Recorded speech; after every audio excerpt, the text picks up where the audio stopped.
Hi കൂട്ടുകാരെ, പുതിയൊരു വീഡിയോയിലേക്ക് എല്ലാവർക്കും സ്വാഗതം. അങ്ങനെ വസുന്ധരയോട് ചന്ദ്രി സാരി മാറാൻ പറയാണ്. നിങ്ങൾക്ക് പറ്റിയ വേഷമല്ല, വയസ്സായിരിക്കുന്നു, അതുകൊണ്ട് തന്നെ നിങ്ങൾ മാറേണ്ടതാണ് എന്നൊക്കെ പറഞ്ഞ് ചന്ദ്രി വളരെ തരം താഴ്ത്താണ് കേട്ടോ.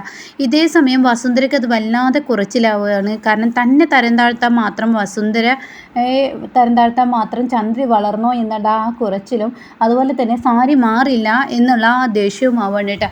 അങ്ങനെ വസുന്ധര അവിടെ വന്നിരിക്കുമ്പോൾ നീ സാരി മാറുന്നില്ലേ എന്ന് ചോദിക്കുമ്പോൾ അത് ഞാൻ മാറിക്കോളാം, അതെൻ്റെ ഇഷ്ടമാണ്, പറയേണ്ടവരോട് ഞാൻ പറഞ്ഞോളാം എന്ന് പറയണേട്ടാ. ഈ സമയം നിധിയും ഗൗതമൊക്കെ ഡ്രസ്സ് മാറി വന്നിരിക്കുന്നു, പാറുവും മാറി വന്നിരിക്കുന്നു. അപ്പോഴാണ് ആ വീട്ടിലോട്ട് ഒരുപാട് ആളുകൾ സ്വർണ്ണപ്പെട്ടിയുമായി കയറി വരുന്നത് കേട്ടോ. അത് ജ്വല്ലറിയിലെ സ്റ്റാഫുകളായിരിക്കും. അങ്ങനെ വസുന്ധര കളിച്ച കളി അതായിരിക്കും. ജ്വല്ലറിയിലോട്ട് പോവാതെയും കണ്ടിട്ട് വസുന്ധര ഒരുപാട് സ്വർണ്ണാഭരണങ്ങൾ കൊണ്ടുവരാൻ പറഞ്ഞിരിക്കുകയാണ് കേട്ടോ. അങ്ങനെ ഈ സമയം വസുന്ധര ഇവർക്കൊട്ട് നല്ലൊരു പണി കൊടുക്കണമല്ലോ. ചന്ദ്രയുടെ ഈ പണത്തിൻ്റെ അഹങ്കാരം അത് കാണിച്ചല്ലോ തൻ്റെ മുന്നിൽ. അപ്പോൾ അതിലും വലിയ പണമുള്ളവളാണ് താൻ, അതുകൊണ്ട് തന്നെ ഒരു പണി കൊടുക്കണം എന്നിങ്ങനെ വസുന്ധര ചിന്തിക്കുകയാണ്.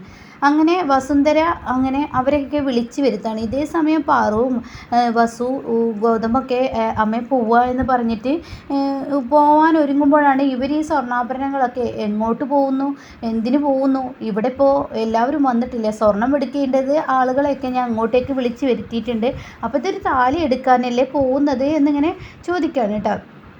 അപ്പോൾ ഉടൻ തന്നെ വസു പറയണ താലി ഇപ്പോൾ വീട്ടിൽ നിന്ന് കൊടുക്കാമല്ലോ, അവരെല്ലാ സെലക്ഷനുമായിട്ടാണ് വന്നിട്ടുള്ളത്, അതുകൊണ്ട് നിങ്ങൾക്ക് ഇഷ്ടപ്പെട്ടത് എടുത്തോളൂ എന്ന് പറയാം കേട്ടോ.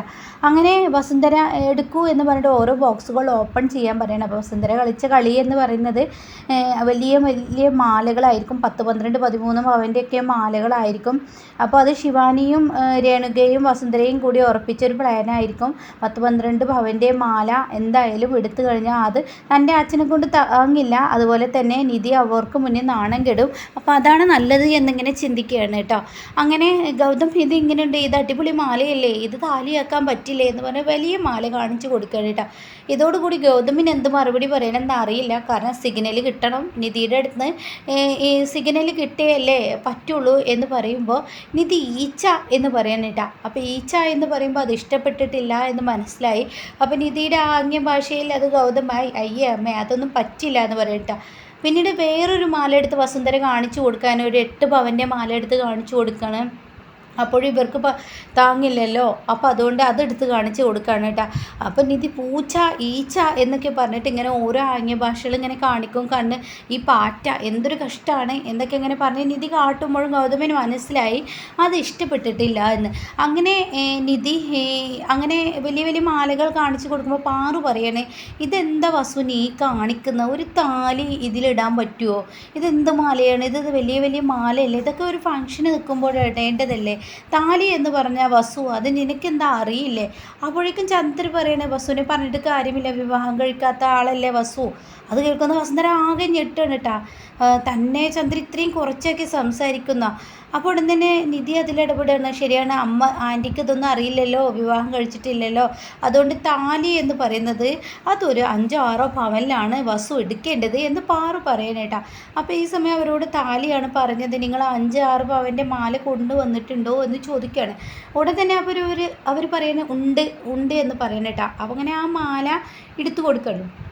അപ്പോഴേക്കും രേണുകയും ശിവാനിയും തമ്മിലിങ്ങനെ സ്വകാര്യം പറയണേ. രേണുക പറയാണ്, എടി ശിവാനി, ഈ 5 പവൻ്റെ മാലയിൽ നമുക്കും അങ്ങ് കയറ്റി പിടിക്കാം, വസുന്ധരയുടെ ഈ ജാടക്കൊപ്പം നമുക്ക് നിൽക്കേണ്ട, കാരണം നിൻ്റെ അച്ഛൻ്റെ പണമാണ് ഈ പോകുന്നത്, അതിൽ 3 പവൻ ബാക്കി വരുമല്ലോ, പണം എടുക്കാൻ 8 പവൻ എടുക്കാനുള്ള പൈസ ഉണ്ടെന്നല്ലേ നിൻ്റെ അച്ഛൻ പറഞ്ഞത്, അപ്പോൾ അതുകൊണ്ട് അതിൽ 3 പവൻ്റെ പൈസ നമുക്ക് കിട്ടുമല്ലോ, അതിൽ എനിക്കോ നിനക്കോ വല്ല മാല എടുത്ത് പോവാടി, അതാ നല്ലത്, ഇവർക്കൊപ്പം കൂട്ട് നിൽക്കേണ്ട എന്ന് പറയാൻ കേട്ടോ. അപ്പോൾ ഇത് കേൾക്കുമ്പോൾ അത് വസുവിന് എന്താണ് രേണുക പറഞ്ഞത് ശിവാനിക്ക് ഇഷ്ടപ്പെടുകയാണ്. അങ്ങനെ ശിവാനി പറയാണ്, നല്ല മാലയാണ്, 5 പവൻ്റെ മാല നല്ല മാലയാണ്, നീ അത് എടുത്തോ എന്ന് പറയണ്ട. അപ്പോൾ ഇത് കേൾക്കുന്ന നിധിക്ക് എന്തോ ഒരു പന്തികേട് തോന്നുകയാണ്. അപ്പോൾ ഉടൻ തന്നെ നിധി പറയാണ്, ഇത് എൻ്റെ സെലക്ഷനല്ലേ, ഞാനല്ലേ തീരുമാനിക്കേണ്ടത്, അപ്പോൾ ഇത് ഞാൻ എടുത്തോളാം എന്ന് നിധി ഇങ്ങനെ പറയുമ്പോൾ ഞാനും അത്രയെന്നോ സൂചിപ്പിച്ചുള്ളൂ, അപ്പോൾ ഇത് 5 എടുത്തോ എന്ന് പറയാനിട്ടാ. അങ്ങനെ ഈ സമയം ബാക്കി പണത്തിന് അതിന് നമുക്ക് വേറെ എന്തെങ്കിലും എടുത്താലോ എന്ന് അശോകനോട് ചെന്ന് രേണുക പറയുമ്പോൾ രേണുകയോട് പറയണേ അത് നിനക്കൊന്നും തരുമെന്ന് നീ പ്രതീക്ഷിക്കണ്ട, ഞാൻ എൻ്റെ മകളെ നിധിക്ക് വേറെ എന്തെങ്കിലും കൊടുക്കാനാണ് ഉദ്ദേശിക്കുന്നതെന്ന് പറയുമ്പോൾ രേണുകൾക്ക് മനസ്സിലായി തനിക്കതിൽ നിന്ന് ഒരു തരി പോലും കിട്ടില്ല. അപ്പോൾ പിന്നെ എന്തായാലും കളിക്കുകയാണ് നല്ലതെന്ന്. അങ്ങനെ വസുന്ധരി ആ മാല ഇഷ്ടപ്പെടുകയാണ് കേട്ടോ. അങ്ങനെ വസുന്ധരി എന്നിട്ട് ഓക്കെ ബില്ലടിച്ചോളൂ എന്നൊക്കെ ഇങ്ങനെ പറയാണ്. എത്രയായി ക്യാഷ് എന്നൊക്കെ ഇങ്ങനെ പറയുന്ന സമയത്ത് 8:45 9:45 എന്നൊക്കെ ഇങ്ങനെ പറയാണ്. അപ്പോൾ ഉടൻ തന്നെ ശിവാനി വന്നിട്ട് വസുന്ധര ആൻറ്റി ഇപ്പോൾ 5 പവൻ്റെ മാല എടുത്തു കഴിഞ്ഞാൽ ആ പൈസ അവരിലുണ്ട് എന്നാൽ വസുന്ധര ആൻറ്റി നിധി ഒന്ന് ചൊടിപ്പിക്കുന്ന രീതിയിൽ കാര്യങ്ങൾ നടത്ത്. അപ്പോഴാണ് അവർ ശരിക്കും പണമില്ലാത്തതിൻ്റെ ബുദ്ധിമുട്ട് അറിയുക. നമുക്കറിയാലോ അവരിൽ എത്രയാണ് എടുക്കാൻ പറ്റിയതെന്ന്. അതുകൊണ്ട് ആ കളി കളിക്കുക എന്ന് പറയണം കേട്ടോ. അങ്ങനെ വസുന്ധര ബില്ലെടുക്കാൻ പോയ ആളോട് പറയണം, ഒരു മിനിറ്റ് ഒരു നിമിഷം, ഇതെത്രയിൻ്റെ മാലയാണെന്ന് ചോദിക്കുകയാണ്. അപ്പോൾ ഇത് 9 പവനാണെന്ന് പറയണം. അപ്പോൾ ഉടൻ തന്നെ അവിടെ ഈ മാല എങ്ങനെയുണ്ട് ഗൗതം എന്ന് ചോദിക്കുമ്പോൾ ഗൗതം ഒന്നും മിണ്ടുന്നില്ല കേട്ടോ. കാരണം നിധി സൂചന കൊടുക്കുന്നില്ല. നിധി സൂചന കൊടുക്കാത്തത് കൊണ്ട് തന്നെ ഗൗതമിനെ ഒന്നും പറയാൻ കഴിയുന്നില്ല കേട്ടോ. അപ്പം നിധി ഇങ്ങനെ നല്ല തലയിട്ട് ആട്ടിക്കൊടുക്കുകയാണ്. അപ്പോൾ ഗൗതം പറയാൻ ഇത് നന്നു എന്ന് പറയാം കേട്ടോ. അപ്പോൾ ഇത് കേട്ട ഉടൻ തന്നെ അവിടെ വസുന്ധര പറയണേ, ഇതാവുമ്പോൾ താലി കുഴപ്പമില്ലല്ലോ, ഇത് എടുത്തോട്ടെ എന്ന് പറയണേ. അപ്പോൾ അത് കേൾക്കുന്ന ഗൗതം പറയണ അത് ശരിയാണെന്ന് പറയണേ. അപ്പോൾ ഉടൻ തന്നെ നിധി കണ്ണോട് കാണിക്കണം, ഇത് എടുത്തോട്ടെ എന്ന് പറഞ്ഞാൽ തന്നെ കൊണ്ട് താങ്ങില്ല, അതുകൊണ്ട് കണ്ണോട് കാണിക്കുകയാണ്. അപ്പോൾ ഉടൻ തന്നെ ഗൗതം നിധിയുടെ ചെവിയിൽ പറയണേ, നിൻ്റെ അടുത്ത് 8 പവൻ എടുക്കാനുള്ള പൈസ ഇല്ല, 1 പവൻ്റെ പൈസ ഞാൻ കൊടുത്തോളാം, അത് വേണ്ട, അത് മറ്റുള്ളവരെ കൊണ്ട് പറയിപ്പിക്കാനുള്ള ഒരു ഇടയാവണ്ട, അതുകൊണ്ട് അത് വേണ്ട എന്ന് നിധി സ്വകാര്യമായി അങ്ങോട്ട് പറയാം. അപ്പോഴേക്കും വസുന്ധര എന്താ നിങ്ങൾ തമ്മിൽ പിറുപിറുക്കുന്നത് എന്നിങ്ങനെ വസുന്ധര ചോദിക്കുകയാണ്. അപ്പോൾ ഉടൻ തന്നെ വസുന്ധര പറയാണ്, നിങ്ങൾ പിറുപിറുക്കണ്ട, എനിക്ക് മനസ്സിലായി, 5 പവൻ്റെ മാല നിധി നീ കൊടുത്തേക്ക്, അതിൻ്റെ പൈസ നീ കൊടുത്തേക്ക്, എന്നാൽ 4 പവൻ്റെ ഞാൻ കൊടുത്തോളാം എന്ന് പറയണേട്ടാ. അപ്പോൾ നിങ്ങളുടെ കയ്യിൽ ഉണ്ടാവില്ല എന്ന് എനിക്കറിയാം, അശോകൻ എണ്ണിച്ചിട്ട് അപ്പം പോലെ കൊണ്ടുവന്ന പൈസ അല്ലേ, അപ്പോൾ അതുകൊണ്ട് 4 പവൻ്റെ മാല ഞാൻ കൊടുത്തോളാം, 5 പവൻ നിധി നീ കൊടുത്തേക്ക്, ഇല്ലാത്തത് കൊണ്ട് നീ അത് എടുക്കാൻ നിൽക്കണ്ട, കാരണം താലി മാത്രം കോർത്താൽ പോരല്ലോ, അതിൽ വേറെയും കോർക്കണ്ടേ എന്നൊക്കെ പറഞ്ഞിട്ട് ഓരോ ലോക്കറ്റിൻ്റെ പേരുകൾ പറയുന്നുണ്ട് കേട്ടോ. അപ്പോൾ അതൊക്കെ കോർക്കാനുള്ളതല്ലേ, അപ്പോൾ അതുകൊണ്ട് ഒരു 9 പവനെങ്കിലും ഉണ്ടാവണം എന്ന് പറയട്ടോ. അപ്പോൾ നിധിക്ക് ആകെ ഒരു ജാതിയാവണം, തൻ്റെ അമ്മാവൻ്റെ കയ്യിലാകണമെങ്കിൽ 8 പവനുള്ളതേ ഉള്ളൂ, 1 പവൻ എന്ത് ചെയ്യും. അപ്പോഴേക്കും പിന്നെയും ഗൗതം ഞാൻ കൊടുത്തോളാം, 1 പവൻ്റെ പൈസ ആരും കാണാതെ ഞാൻ കൊടുത്തോളാം എന്ന് പറയാണ്. എന്നാൽ വസുന്ധര പറഞ്ഞ ഈ വാക്ക് കേൾക്കുമ്പോൾ നിധിക്ക് സങ്കടമാവുകയാണ്.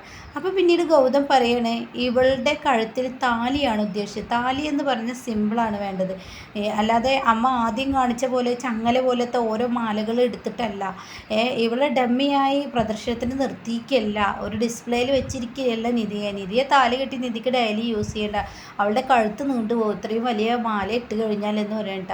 അപ്പോഴേക്കും വസുന്ധര വീണ്ടും പറയണം, ഇനി അങ്ങനെ പറഞ്ഞോ, ഇവർക്ക് പൈസ ഇല്ലാത്തത് കൊണ്ടാണ് ഇവർ 9 പവൻ്റെ മാല എടുക്കാത്തതെന്ന് വീണ്ടും പറയുമ്പോൾ നിധി അവിടെ പറയാണ്, 9 പവൻ്റെ എൻ്റെ മാല ബില്ലടിച്ചോളൂ, വസുന്ധരേൻ്റെ ഏറ്റവും വലിയ ആഗ്രഹമല്ലേ, ഇത് ഗൗതമിന് ഇഷ്ടമായില്ലേ, എങ്കിൽ ബില്ലടിച്ചോളൂ എന്ന് പറയട്ടെ. അങ്ങനെ അത് ബില്ലടിക്കാൻ കൊടുക്കുകയാണ്. ഇതേ സമയം അതിലും താൻ തോറ്റുപോയ ആ സങ്കടത്തോടു കൂടി ഇങ്ങനെ വസുന്ധര നിൽക്കുമ്പോൾ പിന്നീട് വസുന്ധര അടുത്ത അടവ് പ്രയോഗിക്കുകയാണ്. ഇതേ സമയം രേണുകയും ശിവാനിയും കൂടി പരസ്പരം സംസാരിക്കുകയാണ്.